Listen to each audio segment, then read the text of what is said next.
ওকে, আমরা গতদিন আলোচনা করেছিলাম যে আজকে থেরাপিউটিক ড্রাগ মনিটরিং করব। তো থেরাপিউটিক ড্রাগ মনিটরিংটা কি? এটা হচ্ছে আমরা যখন অসুখে বিসুখে কোনো রকমের ঔষধ সেবন করি, সেটা হতে পারে ওরাল, আইভি অথবা আইএম। এই ওষুধগুলোর একটা নির্ধারিত ডোজ আকারে আমাদেরকে চিকিৎসকরা প্রদান করে। কেন ডোজ আকারে প্রদান করার কারণ হচ্ছে যে কোনো জিনিস পরিমিত একটা বিষয় থাকে। পরিমাণের থেকে কম খেলে কাজ হবে না, পরিমাণের থেকে বেশি খেলে সেবন করলে সেটা ক্ষতিকর। সেটা যে কোনো জিনিসে। এই যে আমরা প্রতিদিন ভাত খাই, ভাত বেশি খেলে মুটিয়ে যায়, আবার কম খেলে কি হয়, লেথার্জিক লাগে, এনার্জি প্রচুর মানে সাফিসিয়েন্ট এনার্জি আমরা পাই না। এই জন্য ড্রাগের ক্ষেত্রেও আমরা ট্রিটমেন্ট পারপাসে বা কিউরেটিভ পারপাসে, প্রিভেন্টিভ পারপাসে যে ওষুধগুলো সেবন করি, এগুলো থেরাপিউটিক ডোজ আছে। এই ডোজগুলো যদি পরিমাণের থেকে কম হয় তাহলে দেখবেন রোগ ভালো হয় না, আবার যদি বেশি হয় তাহলে টক্সিসিটি হতে পারে। দেখবেন যে একই ঔষধ, আমি নিজেকে দিয়েই বলি, আমার বাচ্চার কিছুদিন আগে ওই হয়েছিল, আরটিআই হয়েছিল, রেসপিরেটরি ট্র্যাক্ট ইনফেকশন হয়েছিল। তোর ছোটবেলায় সিমিলার প্রবলেম হয়েছিল, আমি বিভিন্ন ওষুধ টষুধ খাওয়াইছি, কাজ হয় নাই। পরে রংপুরের একজন বিখ্যাত প্রফেসর আছেন পেডিয়াট্রিকের, আহ, উনি ওই সুভাষ মজুমদারের জামাতা, উনি স্যারের নামটা ভুলে গেলাম, বিকাশ মজুমদার। একই ওষুধ উনি ওই সেপুরোক্সিন ক্লাবুলানিক অ্যাসিড লিখলেন, জাস্ট ডোজটা একটু বাড়িয়ে দিলেন, নাথিং এলস। তো এই যে ডোজ ক্যালকুলেশন, এটা তো বুঝতে হবে। এবং ওইটা যদি আমি মনে করি বাহ, তাহলে ডোজ বেশি খেলে তো ভালো, রোগ ভালো হয়ে যায়। এখন আমি যদি মাস্তানি করে 2 বছর পরে আবার দেখা যায় স্যার 2 চামচ দিয়েছিল, আমি 1 চামচ দিয়েছি, কাজ হয় নাই, স্যার ডাবল স্পুন দিয়েছে, তাহলে এখন তো বাবু একটু বড় হয়েছে, আমি 4 ডোজ দেই, তাহলে কি হবে? টক্সিসিটি হবে, অন্যান্য অনেক সাইড ইফেক্ট হতে পারে। তো এই ডোজগুলো মেজারমেন্ট করার জন্য আমাদের কিছু টেস্ট করতে হয়, যাকে বলে থেরাপিউটিক ড্রাগ মনিটরিং। এই ড্রাগ মনিটরিং গুলো কখন করা হয় সেটা তো একটু আগে বললাম, তারপরে আবারও যদি বলি, এটা হচ্ছে আপনার টক্সিসিটি এবং সাব থেরাপিউটিক লেভেলকে মেজার করার জন্য। অর্থাৎ যে লেভেলটা আপনার কাজ করবে, যখন থেকে এটা থেরাপিউটিক অ্যাকশনে যেতে পারবে যে লেভেল পর্যন্ত, তার নিচের লেভেলকে বলে সাব থেরাপিউটিক বা ইনইফেক্টিভ। এবং বেশি হলে বলে টক্সিসিটি। এই লেভেলটাকে মেজার করার জন্য কিছু কিছু ড্রাগ থাকে, এর অ্যাক্টিভ লেভেল এবং টক্সিক লেভেল খুবই ন্যারো, অল্প একদম, খুব রেঞ্জটা খুবই ছোট রেঞ্জ, এবং এটা হাইলি টক্সিক থাকে। কিছু কিছু ড্রাগ হাইটোটক্সিক, সেলকে ডিস্ট্রয় করে দেয় বা অন্যান্য মেটাবলিজমে প্রবলেম করে এগুলো। আবার কিছু ডিজিজ আছে যে ডিজিজগুলোতে আপনি নর্মালি অ্যাপ্লাই করতেছেন, ডোজটা সেরকমই হওয়ার কথা যেরকম আপনি দিয়েছেন, কিন্তু থেরাপিউটিক রেসপন্স পাচ্ছেন না, থেরাপিউটিক রেসপন্স পাওয়া যাচ্ছে না, পেশেন্ট প্রোগ্রেশন হচ্ছে না।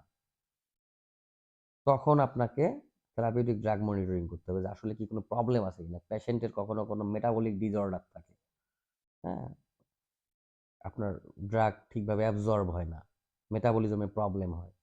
এই সব জিনিস দেখার জন্য থেরাপিউটিক ড্রাগ মনিটরিং করা হয়। আবার ক্লিনিক্যাল ডোজ মেজারমেন্টের ক্ষেত্রে বা আপনার রেসপন্স মেজারমেন্টের ক্ষেত্রেও এটা দেখা হয়। এই গেল মোটামুটি টিডিএম এবং টিডিএম এর কারণ। আচ্ছা, এই যে আমাদের যত ড্রাগ আছে, এই ড্রাগগুলি আমরা জানি বিভিন্ন ফর্মেটে হয়, solid foam, liquid tablet form, injection form, হ্যাঁ, সিরাপ ফর্ম বা লিকুইড ফর্ম। তারপরে আমরা গ্যাসিয়াস ফর্মেও দেই না, আমরা সালবিউটামল দেই, হ্যাঁ, ইনহেলার, তারপরে কি বলে নেবুলাইজেশন। তো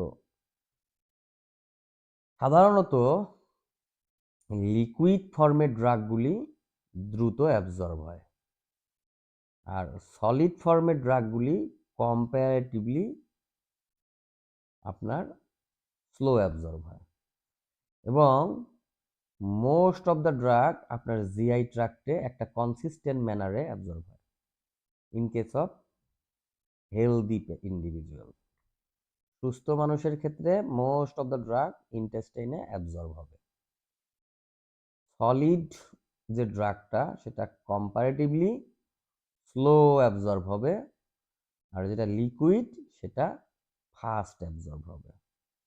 এবং একবার যখন অ্যাবজর্ব হবে তখন এটা ব্লাডে আপনার ট্রান্সপোর্ট করবে, ব্লাডে আপনার ঘুরে বেড়াবে। আচ্ছা, যদি কিছু ডিজিজ আছে যেমন kidney disease, liver disease, malnutrition, protein energy malnutrition. Protein energy malnutrition হলে কি হয়? প্রোটিন কমে যায়। প্রোটিন কমে গেলে প্লাজমা প্রোটিন কমে যায়। আসলে এই ড্রাগগুলি সাধারণত প্রোটিনের সঙ্গে বাইন্ড করে ব্লাডে ঘুরে বেড়ায়। যখন ম্যালনিউট্রিশন হয় প্রোটিন কমে যাবে, প্রোটিন কমে যাওয়ার কারণেও এটার রেশিওটা ঠিকভাবে থাকবে না। ফ্রি ড্রাগ বাইন্ড, একটু পরে জানবো বিষয়টা আমরা। ইনফ্লামেশন, এইসব ঘটনাতে আপনার ড্রাগের রেসপন্স এবং ফ্রি ড্রাগ এবং বাউন্ড ড্রাগের রেশিও অল্টার করে যাবে। এখন আমরা দেখব আসলে ড্রাগ কিভাবে থাকে আমাদের শরীরে অ্যাকচুয়ালি। ড্রাগ মূলত 3 প্রকার। একটা হচ্ছে অ্যাসিডিক ড্রাগ, একটা বেসিক ড্রাগ, আর একটা হচ্ছে মিক্সড। কিছু ড্রাগ আছে যেগুলো অ্যাসিডিক ড্রাগ, সেগুলোকে সাধারণত ক্যারিয়ার হিসেবে কাজ করে অ্যালবুমিন। সেগুলোর সঙ্গে ক্যারিয়ার হিসেবে কাজ করে অ্যালবুমিন, সেগুলো অ্যাসিডিক ড্রাগ। আর যেগুলো বেসিক ড্রাগ সেগুলোর প্রাইমারি ক্যারিয়ার হচ্ছে AAG, আলফা অ্যাসিড গ্লাইকোপ্রোটিন। আর কিছু ড্রাগ আছে যেগুলো অ্যালবুমিন এবং আলফা অ্যাসিড গ্লাইকোপ্রোটিন দুইটার সঙ্গেই বাইন্ড করে। আলফা অ্যাসিড গ্লাইকোপ্রোটিন কি? আলফা অ্যাসিড গ্লাইকোপ্রোটিন হচ্ছে আমাদের এক ধরনের প্লাজমা প্রোটিন। আমাদের শরীরে যে প্লাজমা প্রোটিনগুলো আছে সেগুলো সাধারণত pre albumin, albumin, globulin. Globulin আবার 2টা ফ্র্যাগমেন্ট, 3টা ফ্র্যাগমেন্ট, 4টা ফ্র্যাগমেন্ট, আলফা 1, আলফা 2, বেটা, গামা। আর আছে ফিব্রিনোজেন, প্রোথ্রম্বিন। ফিব্রিনোজেন এবং প্রোথ্রম্বিন মূলত কোয়াগুলেশন প্রোটিন। আর এই অ্যালবুমিন আপনার colloidal osmotic blood pressure maintain করে, ভিসকোসিটি মেনটেন করে। গ্লোবিউলিন হচ্ছে অ্যাকিউট ফেজ রিঅ্যাক্টেন্ট। গ্লোবিউলিন আবার অনেকগুলো ফ্র্যাগমেন্ট আছে। Alpha 1 antitrypsin, alpha fetoprotein, alpha 1 acid glycoprotein, ceruloplasmin. এটা ওয়ান টাইপ অফ মেটালোপ্রোটিন। এটা হচ্ছে মেটালোপ্রোটিন।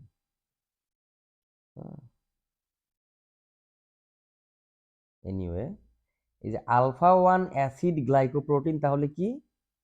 একটা আলফা 1 গ্লোবিউলিন। আলফা 1 গ্লোবিউলিন কি? আলফা 1 গ্লোবিউলিন হচ্ছে একটা one type of globulin,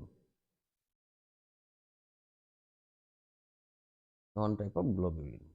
anyway, আচ্ছা, আর থাকছে কি আলফা 2 গ্লোবিউলিনের সাবটাইপ হচ্ছে haptoglobin, microglobulin, alpha 2 antiplasmin, beta globulin, transferrin, complement protein C3 C4, gamma গ্লোবিউলিনে কি আছে? ইমিউনোগ্লোবিউলিনগুলো GAMDE।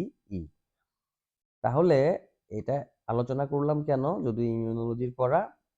আলফা 1 অ্যাসিড গ্লাইকোপ্রোটিন কাকে ক্যারি করে বা কার ক্যারিয়ার প্রোটিন? বেসিক ড্রাগগুলির। আলফা 1 অ্যাসিড গ্লাইকোপ্রোটিন কি জিনিস? এটা একটা গ্লোবিউলিন। এটা কোন ধরনের গ্লোবিউলিন? Alpha 1 globulin. তাহলে আশা করি আমরা এই জিনিসটুকু বুঝতে পেরেছি। আচ্ছা, সাধারণত আমরা যখন প্লাজমায় বা সিরামে থেরাপিউটিক ড্রাগ মেজার করি তখন কি করি? তখন যেটা করি টোটাল ড্রাগ মেজার করি, ইনক্লুডিং ফ্রি ড্রাগ এবং বাউন্ড টু প্রোটিন ড্রাগ। কিন্তু ফ্রি বা আনবাউন্ড যে ফ্র্যাকশনটা আছে সেই ড্রাগটা হচ্ছে ফার্মাকোলজিক্যালি অ্যাক্টিভ, অর্থাৎ আমরা যে উদ্দেশ্যে ড্রাগটাকে গ্রহণ করতেছি সেই পারপাসটা সার্ভ করে আনবাউন্ড বা ফ্রি ফ্র্যাকশন। এটা টার্গেট সেলের উপরে বা টার্গেট সাইটের উপরে যে ফ্রি ড্রাগটা কাজ করে। কিন্তু আমরা টেস্ট করছি হচ্ছে টোটাল লেভেলকে, মোস্ট টিডিএম টেস্ট মোস্টলি। কেন করছি এটা? কারণ হচ্ছে এটা খুবই ইজি এবং কোস্ট ইফেক্টিভ এই কারণে। এবং আমরা টোটালটা করলেই ফ্রি বা আনবাউন্ডের যে লেভেলটা সেটা আমরা জানতে পারি। কখনো কখনো ফ্রিটাকে করতে হয়, করার প্রয়োজন হয়, কখন করতে হয় এটাই হচ্ছে প্রশ্ন। আমার টোটাল করলেই আমি সলিউশন পাচ্ছি, ফ্রিটা কেন করব? কিছু ড্রাগ আছে হাই প্রোটিন বাউন্ড, যেগুলোর ফ্রি ড্রাগের লেভেলটা খুবই কম। তো আমরা এইটার এক্স্যাক্ট রেঞ্জটাকে বা কতটুকু ফ্রি আছে এর ডোজ লেভেলটা মেজার করার জন্য, টক্সিক লেভেলটা মেজার করার জন্য করতে হবে কার? যার প্রোটিন বাইন্ডিং রেশিও অনেক হাই। অথবা আর কখন করা হয়, আমরা টোটাল করছি যে না প্লাজমায় তো টোটাল ধরেন যে 100 পাওয়া গিয়েছে, আমি জানি যে এই ড্রাগটার ফ্রি থাকে 80%, আর সরি বাউন্ড থাকে 80%, ফ্রি থাকে 20%। 20% হলে তো আমার এই আউটপুটটা আসার কথা, রেজাল্টটা এরকম হবার কথা, কিন্তু রেজাল্টটা এরকম হচ্ছে কিনা, তখন আমার কি করতে হবে? ফ্রি ড্রাগটা মেজার করতে হবে যে আসলে ঘটনাটা কি। ওই যে কিছু ডিজিজ আছে, প্রোটিন এনার্জি ম্যালনিউট্রিশন, যেসব ডিজিজে প্লাজমা প্রোটিন অল্টার হয়ে যায়, হ্যাঁ, সেই সব ক্ষেত্রে রেজাল্টটা এক্সপেক্টেড লেভেলের আমরা পাবো না। এই জন্য আমাদের কি করতে হবে? তখন ফ্রি লেভেলটা মেজার করতে হবে। আমরা যে ড্রাগটা নিচ্ছি এই ড্রাগটা কি হচ্ছে, স্টমাকে যাচ্ছে, ইন্টেস্টাইনে যাচ্ছে, অ্যাবজর্ব হচ্ছে, অ্যাবজর্ব হওয়ার পর লিভারে যে মেটাবলিজম হচ্ছে, মেটাবলিজম হয়ে একটা মেটাবোলাইট তৈরি করে, একটা সেকেন্ডারি প্রোডাক্ট বা বাই প্রোডাক্ট বা ইন প্রোডাক্ট তৈরি করে। কিছু কিছু ক্ষেত্রে এই মেটাবোলাইটটা ইনঅ্যাক্টিভ, কিছু কিছু ক্ষেত্রে আবার এই মেটাবোলাইটটা মাদার প্রোডাক্টের মতো অ্যাক্টিভ থাকে। হ্যাঁ, ফার্মাকোলজিক্যালি অ্যাক্টিভ থাকে। তো যেসব ড্রাগের বাই প্রোডাক্টটা অ্যাক্টিভ থাকে সেই সব ড্রাগের বাই প্রোডাক্টও আমরা টিডিএমে দেখব, মেপে দেখব।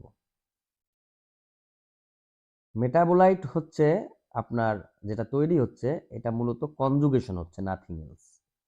কনজুগেশন হয়ে, এবং এই আমরা যখন বিলিরুবিন পড়েছি তখন দেখেছি কি কনজুগেটেড বিলিরুবিন ওয়াটার সলিউবল। ঠিক ড্রাগের ক্ষেত্রেও কনজুগেটেড যে ড্রাগ মেটাবোলাইট এটা হচ্ছে ওয়াটার সলিউবল। সঙ্গত কারণে এটা ইউরিন দিয়ে, অর্থাৎ কি হবে, metabolized in liver, metabolized by liver and excreted by kidney via urine. তাহলে এই হচ্ছে মোটামুটি ড্রাগ থেরাপিউটিক ড্রাগ মনিটরিং এর বেসিক কথাবার্তা। এখন আপনার মেজারমেন্ট করার জন্য ড্রাগের স্যাম্পলটা কখন নেব, কখন নেওয়া উচিত, এটা আমার জানা দরকার না? এখন একটা মানুষ একটা ডোজ ওষুধ খেয়েছে, আমি রক্তে দেখছি যে কম, ড্রাগের পরিমাণ কম, তো একটা ড্রাগ একটা ডোজের পরেই স্যাম্পল নিলে সিদ্ধান্ত ভুল হয়ে যেতে পারে। এই জন্য এটা হচ্ছে কি মাল্টিপল, যেহেতু আমাদের ড্রাগগুলো একটা মাল্টিপল ডোজে ওভার টাইম আমরা গ্রহণ করি, যার কারণে এটার লেভেলটা কখনো বেশি থাকে, কখনো কম থাকে। যখন এটা বেশি থাকে তখন তাকে বলে পিক লেভেল, যখন কম থাকে তখন তাকে বলে ট্রাফ লেভেল।